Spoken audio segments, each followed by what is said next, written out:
마지막 나팔 소리 나기 전에 들어야 할 이야기 마나소나의 유튜브 채널 김경호 선교사입니다. 안녕하세요. 주 예수님을 따르는 제자들과 함께 경건의 시간에 축복과 교훈을 함께 나누고자 합니다. 사도행전 21장 10절로 14절. 여러 날 머물러 있더니 아가보라 하는 한 선지자가 유대로부터 내려와 우리에게 와서 바울의 떼를 가져다가 자기 수족을 잡아매고 말하기를, 성령이 말씀하시되 예루살렘에서 유대인들이 이같이 이 띠 임자를 결박하여 이방인의 손에 넘겨주리라 하거늘, 우리가 그 말을 듣고 그곳 사람들과 더불어 바울에게 예루살렘으로 올라가지 말라 권하니, 바울이 대답하되 여러분이 어찌하여 울어 내 마음을 상하게 하느냐. 나는 주 예수의 이름을 위하여 결박당할 뿐 아니라 예루살렘에서 죽을 것도 각오하였노라 하니, 그가 고난을 받지 아니하므로 우리가 주의 뜻대로 이루어지이다 하고 그쳤노라. 말씀을 묵상하면서 주님을 위한 비장한 결심이라고 제목을 잡아보았습니다. 지금 사도 바울은 주님을 위한 비장한 결심을 하고 예루살렘을 향하여 가고 있습니다. 그러나 주의 모든 제자들과 예언자들이 사도 바울이 만약 예루살렘으로 들어가면 결박당할 것이라고 이구동성으로 이야기합니다. 그 말을 듣던 주의 모든 제자들이 사도 바울이 예루살렘으로 들어가는 것을 말립니다. 예루살렘으로 올라가지 마소서. 그러나 사도 바울의 마음은 이미 비장한 결심을 하였습니다. 이미 뜻을 정하였지요. 나는 주 예수의 이름을 위하여 결박당할 뿐 아니라 예루살렘에서 죽을 것도 각오하였노라. 주님과 주님의 나라와 주님의 의회를 위해서는 죽을 각오는 기본입니다. 주님, 나를 위해서 십자가에서 죽으셨는데 어찌 우리가 주님을 위하여 죽지 못하겠습니까? 주님을 몰랐을 때는 기독교를 말살시키려고 교인들을 수없이 많이 잡아서 체포하고 감옥에 가두었었는데, 이제는 주님을 확실히 알았으니 주님을 위하여 결박당할 수 있지요. 어찌 결박이 두렵겠습니까? 주님을 만나고 주님을 아는 사람은 죽음이 두렵지 않습니다. 우리도 주님을 위하여 살아가고 주님의 나라를 위하여 복음을 전하는 일에 있어서 주님의 뜻이 있다면 죽을 수도 있습니다. 주님을 위하여 혹시 순교를 하는 기회가 주어진다면 이보다 더 영광스러운 기회가 있을까요? 예전 19년 전에 중국 선교를 나가기 전에 중국 선교사 홍 사장님을 중국 단기 선교 기간 중에 대련에서 만나서 교제를 한 적이 있었습니다. 함께 여행을 하면서 중국의 구원을 위해서 기도하고 중국을 탐방하였습니다. 홍 사장님과 교제를 하면서 이런 이야기를 하신 것을 들은 적이 있었습니다. 중국은 공산권 나라이며 중국 정부가 종교법으로 외국 사람들이 자국민을 전도를 못하도록 금지하고 있으며, 만약 전도를 하거나 설교를 하면 위법으로 공안에 체포가 된다고 이야기를 하셨습니다.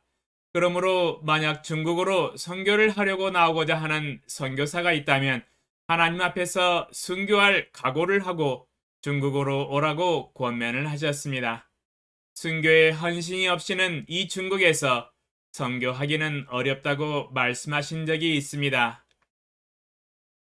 그때 저는 그 말씀을 듣고 주저함 없이 바로 주님 앞에서 중국 선교를 위하여 순교할 각오를 하고 헌신하였습니다. 그리고 하나님께 저를 중국 선교사로 다시 중국으로 보내주시도록 기도하였었습니다. 하나님은 저의 헌신과 기도를 받아주시고 5년 뒤에 중국 북경으로 들어갈 수 있는 은혜를 허락하여 주셨습니다. 약 12년간 중국 민족을 복음으로 섬기며 제자 삼는 사역으로 도울 수 있었습니다. 주님의 복음을 위하여 살아가는데 위험과 공경 그리고 결박과 투옥이 있을 수도 있습니다. 주님의 나라를 확장하는 일에 사탄의 나라와 싸우는 일인데 어찌 꽃길만 있겠습니까? 주님을 위하여 살아가고 복음을 위하여 살아가는 데 있어서 사탄의 추종자들과 불신자들의 항거와 핍박을 받을 수 있습니다. 그러므로 제자들은 결박과 핍박 그리고 투옥과 순교까지도 각오를 하고 헌신하고 주님을 따라가야 합니다. 왜냐하면 사탄의 최후의 항거가 만만치 않기 때문이지요. 사탄도 하나님의 나라가 가까이 왔다는 것을 이미 알고 있습니다. 요한계시록 12장 12절 그러므로 하늘과 그 가운데에 거하는 자들은 즐거워하라. 그러나 땅과 바다는 화 있을진저 이는 마귀가 자기의 때가 얼마 남지 않은 줄을 알므로 크게 분내어 너희에게 내려갔음이라 하더라. 요한계시록 12장 12절에서 마귀가 자기의 때가 얼마 남지 않은 줄을 알므로 크게 분내어 이 땅에 내려갔다고 증언하고 있네요. 사탄도 자기의 때가 얼마 남지 않은 줄을 알고 있습니다. 하나님의 나라가 가까이 와 있다는 것을 알고 있는 것이지요. 그러니 가만히 있을 수 없겠지요. 며칠 전에 배웠었던 믿음의 사람 왕후 예스더의 비장한 결단과 믿음의 행위를 간접적으로 말씀드린 적이 있었습니다. 세상적으로 이미 가지고 있는 지위와 권력 그리고 그 영화는 매우 견고해 보였을 것입니다. 왕후의 삶을 살고 있으니 말입니다. 그러나 자기 동족 유대인들이 12월 13일에 모두 학살당하도록 왕의 인장이 찍힌 어명이 내려졌습니다. 이것을 한 에스더는 자신의 왕후의 자리와 지위에 연연해 하지 않았습니다. 왕의 부름을 받지 않고 왕 앞에 나아가서 탄원하다가 왕이 구모를 내밀지 아니하면 바로 죽임을 당하기 때문에 쉬운 일은 아니었습니다. 그러나 그녀는 하나님과 하나님의 나라와 약속의 민족 유대인들을 위하여 자신의 목숨을 걸고 왕 앞에 나아가서 탄원하였습니다. 예스더 4장 16절 당신은 가서 수산에 있는 유다인을 다 모으고 나를 위하여 금식하되 밤낮 3일을 먹지도 말고 마시지도 마소서. 나도 나의 시녀와 더불어 이렇게 금식한 후에 규례를 어기고 왕에게 나아가리니 죽으면 죽으리이다 하니라. 예스더 4장 16절에 규례를 어기고 왕에게 나가는 길에 죽음이 올 수도 있었습니다. 그러나 하나님이 허락하시는 죽음이라면 거부하지 아니하고 피하지 않겠다는 비장한 각오입니다. 죽으면 죽으리이다. 하나님 나라의 믿음의 큰 한 획을 끈 순종과 희생이었습니다. 주님의 나라를 위하여 어찌 목숨을 바치지 아니하고 큰 일을 이룰 수 있겠습니까?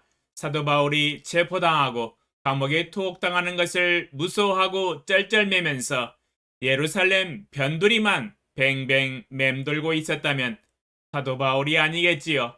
어찌 믿음의 사람 사도 바울이 될 수 있었겠습니까? 한 번밖에 없는 인생과 목숨이기 때문에 더욱 귀해합니다. 그렇기 때문에 더욱 주님을 위하여 기꺼이 바쳐서 주님과 주님의 나라와 주님의 백성을 섬기기 원합니다. 주여 받아주소서. 주님을 위해서라면 죽음도 두렵지 않습니다. 주님이 죽음을 두려워하지 아니하시고 십자가에 매달리셨기 때문입니다. 주여, 저도 주님이 달리신 십자가에 함께 매달리기 원합니다. 오늘도 제 십자가를 지고 저의 십자가에 올라가서 저의 자아를 죽입니다. 주님의 영광이 더욱 저의 삶에서 더욱 뚜렷이 드러나기를 원합니다. 그 이름, 영광스러운 이름, 예수 그리스도입니다. 주 예수님의 이름으로 행하는 제자 삼는 사역에 어찌 꽃길만 있겠습니까? 꽃길이 아니어도 좋습니다. 한 영혼이라도 주님께 돌아올 수 있다면 이 한 목숨 바쳐서 복음을 외치며 제자의 삶을 걸어갈 수 있도록 죽음을 무릅쓰고 고난을 받으며 모범을 보여나가게 하소서. 예수님의 이름으로 기도합니다. 아멘. 오늘도 자기를 부인하고 자기 십자가를 지고 주님을 따라갑시다. 감사합니다.